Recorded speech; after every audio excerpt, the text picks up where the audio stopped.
तो आज के वचन के लिए कितने लोग तैयार हैं? पक्का? ओके, थोड़ा हजम कर लेंगे।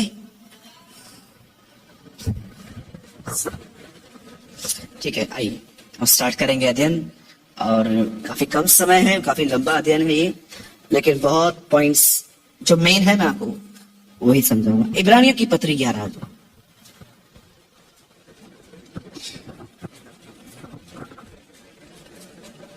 मैं चाहता हूं हिब्रियों 11 चैप्टर का कोई जोर 11 का कोई पढ़िए 21। विश्वास ही से याकूब ने मरते समय यूसुफ के दोनों पुत्रों में से एक एक को आशीष दी और अपनी लाठी के सिरे पर सहारा लेकर दंडवत किया। जी, विश्वास ही से यूसुफ ने जब नहीं, वो वापस पढ़िए 21 फिर से पढ़िए। विश्वास ही से याकूब ने मरते समय यूसुफ के दोनों पुत्रों में से एक एक को आशीष दी और अपनी लाठी के सिरे पर सहारा लेकर दंडवत किया। बाइबल ऐसा बताती है इब्राहिम और सारा के पास कोई बच्चा नहीं था। परमेश्वर ने 100 साल की उम्र में इब्राहिम को एक संतान दी जिसका नाम उसने इसहाक रखा। इसहाक का मतलब होता है खुशी, लॉफ। क्या आप इस बात को जानते हैं? जब 99 वर्ष की उम्र में परमेश्वर इब्राहिम के पास आए और कहते हैं कि मैं तुझे अगले साल वसंत ऋतु, ठंडियों में, विंटर में मैं तुझे एक बेटा दूंगा।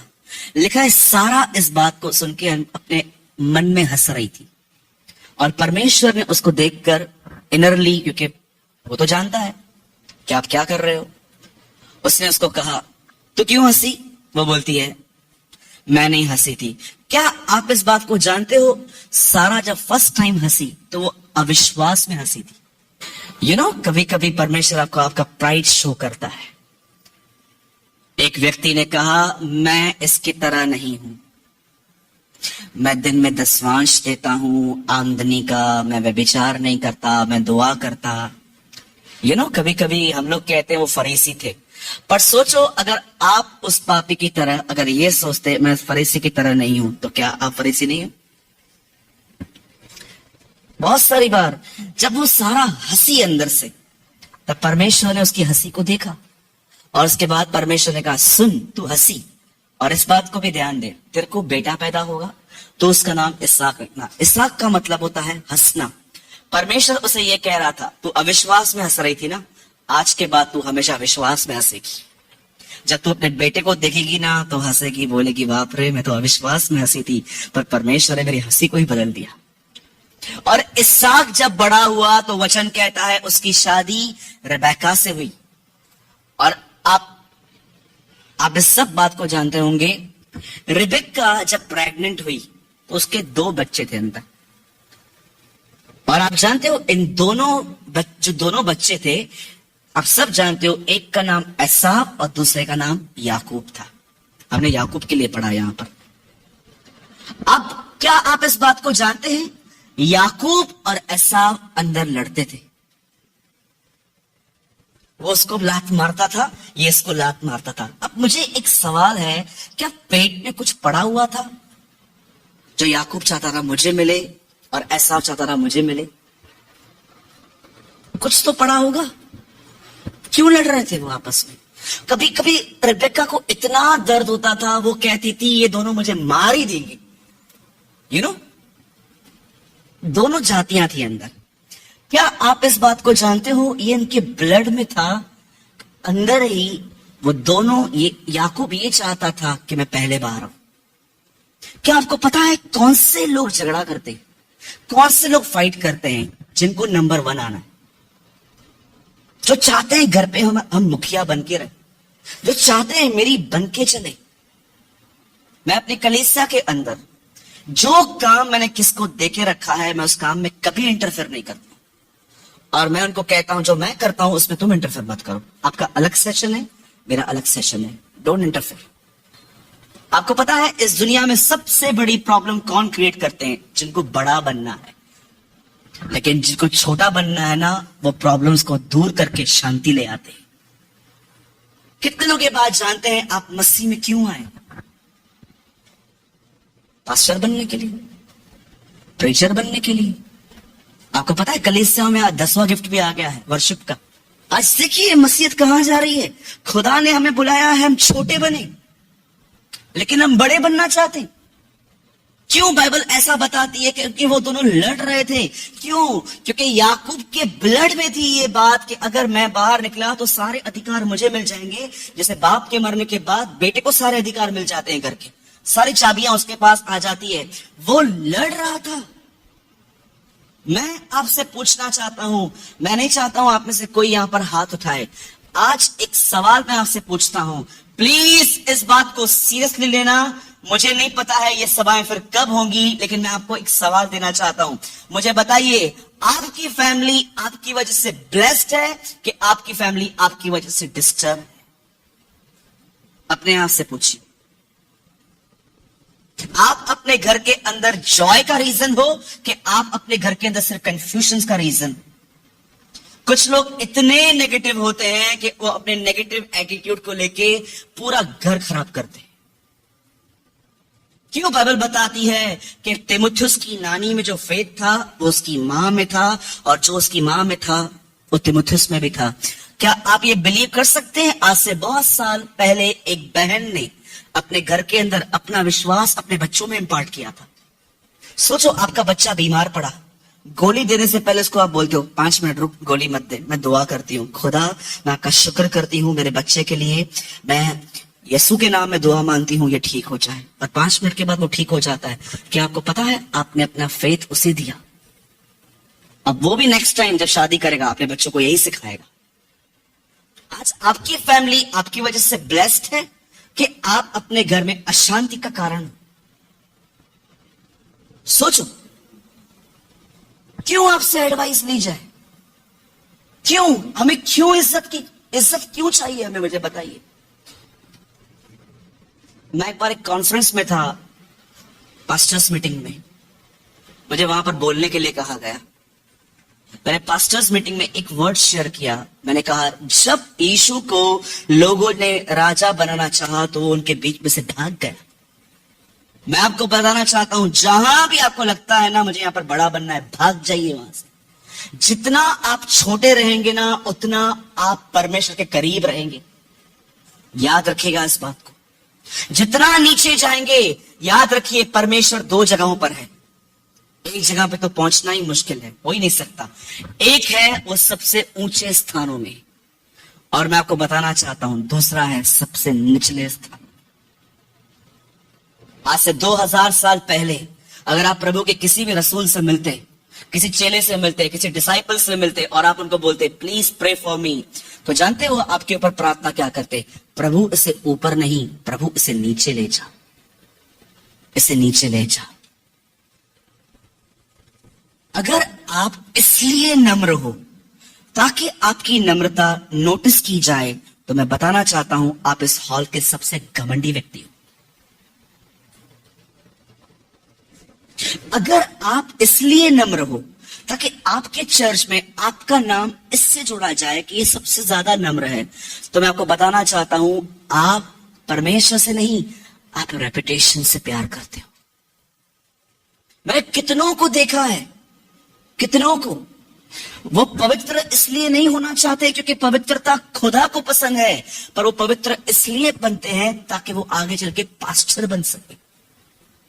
This is dissipation. बाइबल नहीं कहती है पवित्र बनो क्योंकि तुम्हें पास्टर बनना है। बाइबल बताती है पवित्र बनो क्योंकि तुम्हारा बुलाने वाला पवित्र है। आज मैं आपसे पूछना चाहता हूं, आप मसीह में आने के बाद डे बाय डे नम्र बनते जा रहे हो कि आप डे बाय डे आपका ज्ञान आपको फुलाता जा रहा है? क्या आप बेइज्जती बर्दाश्त कर लेते हो?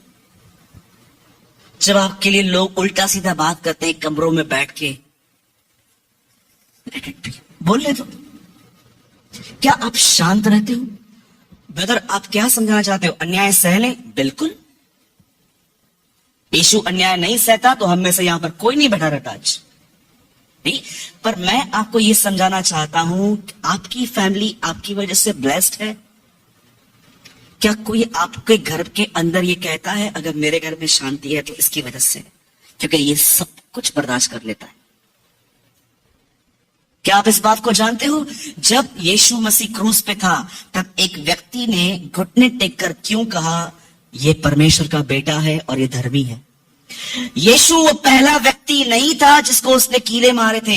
इससे पहले भी उसने बहुतों को मारा होगा, और जब भी वो लोगों को क्रूस पे लटकाता होगा, लोग उसे गालियां देते होंगे, श्राप देते होंगे, उसको बोलते होंगे हाथ छोड़ मेरा। लेकिन उसने अपने लाइफ में पहला पर्सन देखा जो अपना हाथ पीछे नहीं कर रहा था, वो चुपचाप मार खा रहा था। क्या आप बिलीव कर सकते हो? पब्लिक को आज सरमन्स की नीड नहीं है, पब्लिक को आज एक अच्छे चरित्र की नीड है। मैं हमेशा कहता हूं इंडिया को उदाहरण चाहिए, प्रचारक नहीं। यीशु ने नहीं कहा मुझे सुनो, यीशु ने कहा मेरे पीछे हो लो। आज मैं आपसे पूछना चाहता हूं, आइए, आपकी प्रेजेंस में लोग जॉयफुल फील करते हैं कि आपकी प्रेजेंस में लोग इरिटेट फील करते हैं? अब लोग क्यों इरिटेट होते हैं हमारी प्रेजेंस में? सोचो, यावेश भाई की छोटी सी गुड़िया यहां पर बैठी हुई है। सोचो, यावेश भाई एक ऐसा व्यक्ति है, ऐसा वो है नहीं, एक ऐसा व्यक्ति है जो सिर्फ डिसिप्लिन डिसिप्लिन डिसिप्लिन डिसिप्लिन, प्यार की बात ही नहीं करता। वो जैसे आता है यहां बैठ जाता है, गुड़िया को नोटिस करता रहता है। खाना खाया? हाँ पापा, जाओ सो जाओ। सुबह उठ के गुड़िया आई, ब्रश किया? हाँ किया, जाओ ब्रेड बटर खा लो। स्कूल से आई, क्या पढ़ के आए? एक बच्ची अपने बाप से प्यार कर कैसे पाएगी? आपको पता है इनको कैसे करना चाहिए था? कम गुड़िया आ गया, जल्दी जल्दी जल्दी। आपको पता है क्या करना चाहिए था? हाँ अच्छा अच्छा अच्छा, ऐसा बोलना चाहिए था, ब्रश किया मेरा बाबू? ब्रेड बटर खाया तू? क्या खाया तू? इतना भी मत करना, चढ़ जाएगी। तो मैं आपको बताना चाहता हूं, मैं अपने कलीसिया में कभी उस व्यक्ति को नहीं डांटता जिसको मैंने प्रेम नहीं किया। मैं हमेशा उन्हें ही डांटता हूं जिनसे मैं प्रेम करता हूं। आज से 12 साल पहले, 13 साल पहले आप मुझसे मिलते और कहते भाई सूरज, आपको खुदा प्रेम करता है, आपके पास क्या साइन है? मैं आपको बोलता यीशु मेरे लिए मरा। लेकिन आज 13 साल के बाद अगर आप मुझसे पूछोगे यीशु आपके लिए मरा, क्या साइन है? मैं बोलूंगा 2 साइन है। पहला, वो मेरे लिए मरा, दूसरा, वो मुझे डांटता है। मैं जिनसे प्रेम करता हूं उन्हें डांटता हूं, और जिन्हें पुत्र बनाता हूं उन्हें कोड़े भी लगाता हूं। हर चीज प्रेम से होनी चाहिए, हुकूमत से नहीं। We are not Hitlers, we are the disciples of lord. याकूब जो था वो क्यों बाहर आने की कोशिश कर रहा था? उसे बड़ा बनना था। मेरे भाइयों, मेरी बहनों, एक मजेदार बात बताऊं, जितना मजा छोटा होने में है ना, उतना बड़ा होने में नहीं है। Trust me. इसलिए यीशु ने कहा जब तू किसी विवाह में जाए तो पीछे बैठ, आगे मत बैठ। कहीं आगे बैठने पर कोई तुझे ये ना कहे कि आप उठिए, आपसे बड़े अतिथि आ रहे हैं, आई एम सो सॉरी, कितना बुरा लगेगा। लेकिन बाइबल कहती है पीछे बैठो ताकि लोग आपको देख के कहे आप यहां क्यों बैठे हो, चलो आगे। जो अपने आप को छोटा बनाएगा, बाइबल बताती है वो बड़ा किया जाएगा, बड़ा किया जाएगा। कभी आपने यीशु को देखा? 80 बार उसने अपना एक नाम कहा है बाइबल में, 80 टाइम्स वन नेम, इब्ने आदम, मनुष्य का पुत्र। आप तो प्रभु के बेटे हैं, वो तो मैं हूं, लेकिन मेरी पहली पहचान है मैं इंसान हूं। मैं तुम्हारे सामने इंसान होके आया हूं। क्या ऑसम थिंग है ना, जो पहला आदम था उसने बचपन नहीं देखा और दूसरे आदम ने बुढ़ापा नहीं देखा, क्योंकि वो जानता था मसीह में कोई बुढ़ा होता ही नहीं। अब बाइबल ऐसा बताती है याकूब कब आया? ऐसा से पहले की बात में? हाँ, बाद में आया ना। और जैसे वो बाहर निकला, स्टार्टिंग से लेके एंड तक वो एक ही चीज ढूंढता था, वो जो अधिकार मैंने खोया वो मुझे वापस मिल जाए। और एक दिन बाइबल ऐसा बताती है, एसाव थका हुआ सा आ रहा था, याकूब कुछ बना रहा था और एसाव आके उसे कहता है, भाई क्या कुक कर रहा है? ऐसे सूप है, दाल है, कुछ था वहां पर। और वो कहता है मुझे भी दे। और ये बंदा कहता है मैं दे दूंगा, लेकिन एक शर्त है। क्या शर्त है? अपने पहलौठे होने का अधिकार मुझे दे दे। आप जानते हो बाइबल में पहलौठे का कितना वैल्यू है? फर्स्ट बॉर्न का।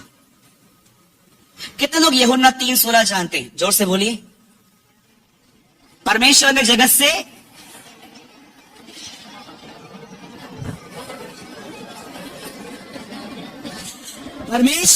जगत से ऐसा प्रेम रखा कि उसने अपना इकलौता पुत्र दे दिया, ताकि जो कोई उस पर विश्वास करे वह नाश न हो परंतु अब्दी जिंदगी अनंत जीवन पाए।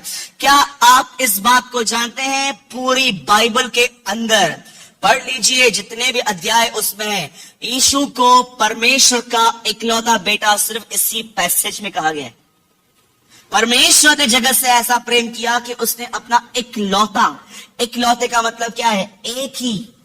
लेकिन कुलिस्सियों में आगे चल के पौलुस कहता है अब वह पहलोठा है। What is the meaning of पहलोठा? इकलौता पहलोठा कैसे हो गया?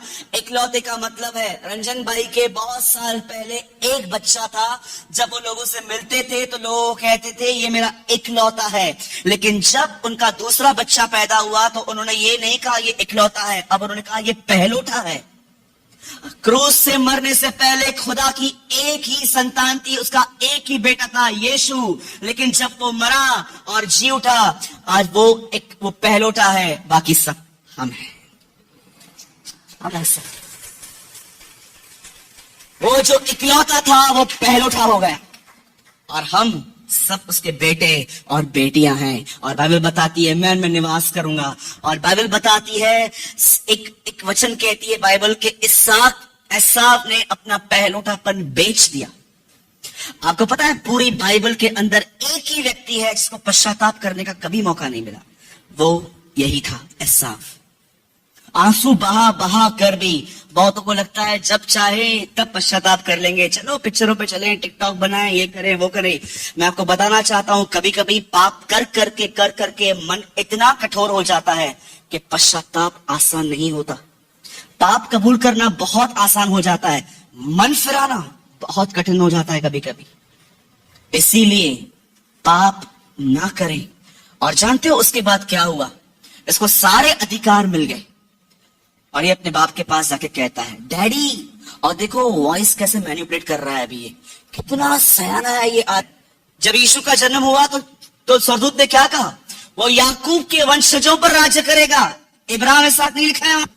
और जानते हो वचन क्या कहता है? उसके बाद वो अपने बाप के पास गया, उसके बाप की नजर कमजोर थी, उसके सामने बैठ के कहता है डैडी मैं आया हूं। कौन? मैं एसाव। बोल, आशीष दे, मुझे अधिकार दे। मैं जानता हूं तू कल परसों कभी मरने वाला है। उसका बाप अंधा हो चुका था थोड़ा बहुत, पर वो बहरा नहीं था, वो सुन रहा था। और वो उसको कहता है तेरी आवाज थोड़ी अलग है यार, तेरे बोल तो एसाव की तरह है, सॉरी तेरे बोल तो याकूब की तरह है। बोलता है नहीं मैं एसाव हूं। और उसने अपने पप्पा को बेवकूफ बनाया। उसके बाप ने उसे सारा, डैडी ने उसे पूछा था तू कौन है? बोलता है मैं एसाव हूं। वहां से सारे अधिकार लेकर अपनी मां के पास जाता है। और अब देखो ये औरत क्या कर रही है। अपने घर को खराब करने का सबसे अच्छा तरीका है पक्षपात, पार्शियलिटी। तुम शेर हो ना तो तुमको खुदा एक दिन किसी सवा शेर से मिलवाएगा। सच में कभी कभी जब परमेश्वर देखता है ना लोग कलीसिया में नहीं बदल रहे हैं, तो वो दुनिया को यूज करता है आपको बदलने के लिए। क्या आपको पता है जब योना बोट में सोया था, उसको ये बोलने कौन आए? उठ प्रार्थना कर।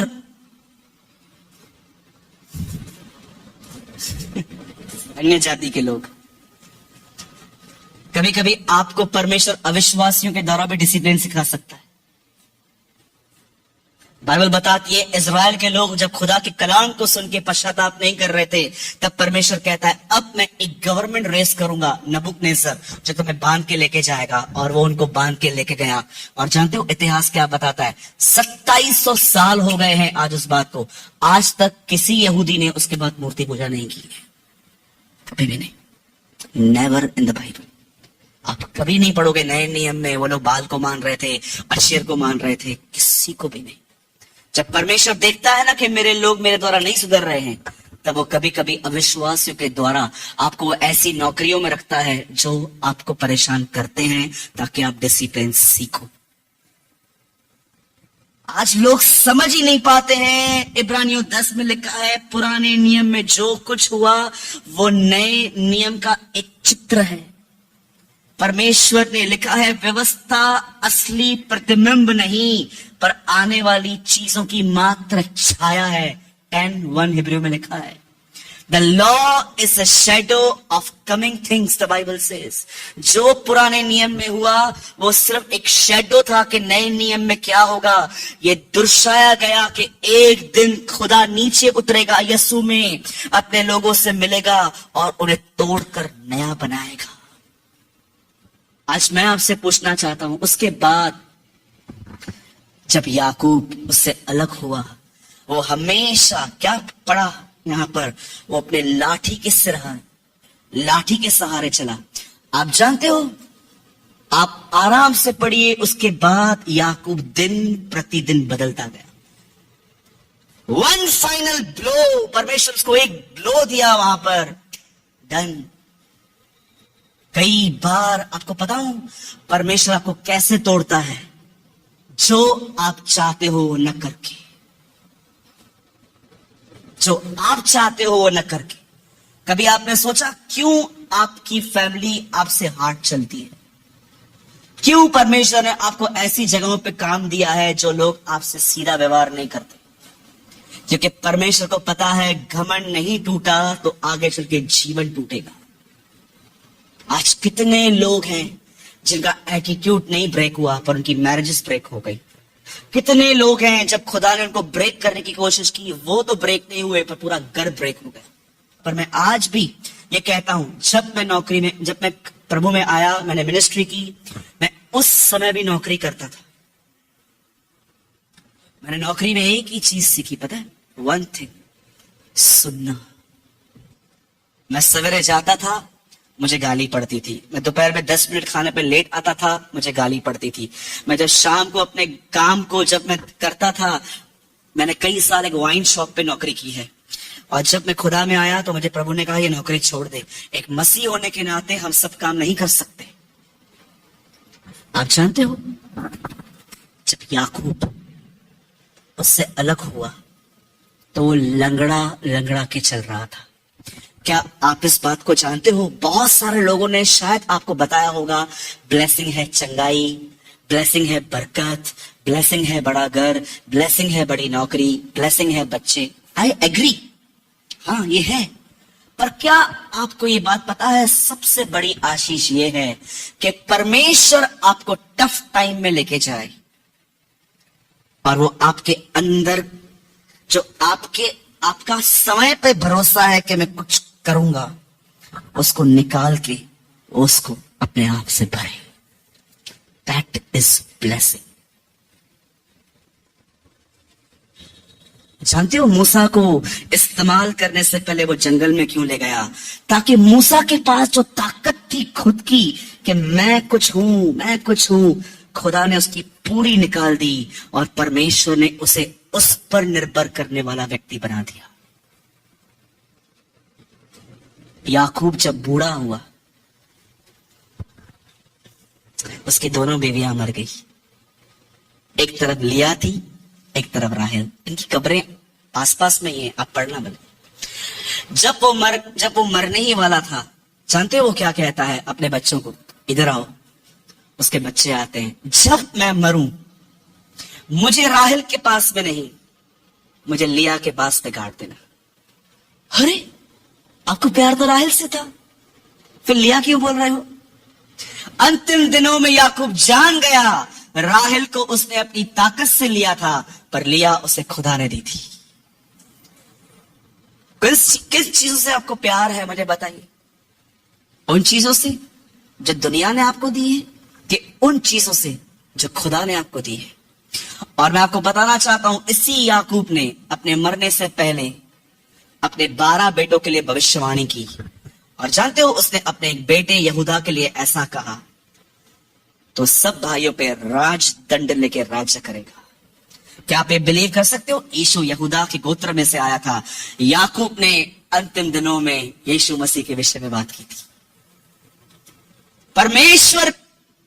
परमेश्वर की विजय क्रूस से शुरू हुई जब उसका बेटा मरा, पर उसकी विजय तब पूरी होगी जब वह अपने बेटे को अपनी कलीसिया में बैठे हुए लोगों के अंदर देख पाएगा। इससे पहले वेट इससे पहले कि लोग यीशु को बादलों पर देखें, उससे पहले लोग यीशु को आपके अंदर देखने चाहिए। आज मैं आपसे पूछना चाहता हूं कि कितने लोग निर्णय ले रहे हैं आज कि खुदा जिसको जो बोलना है मुझे बोले, मैं इग्नोर करूंगा।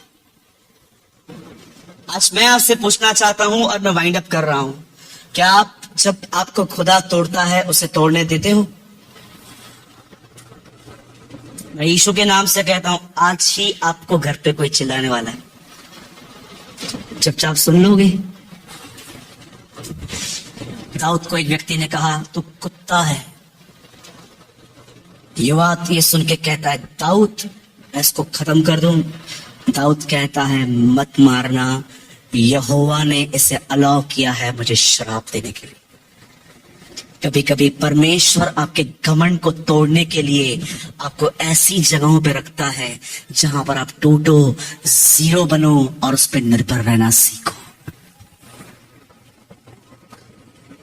चलिए एक सवाल का उत्तर दीजिए और उसके बाद हम खड़े हो जाएंगे।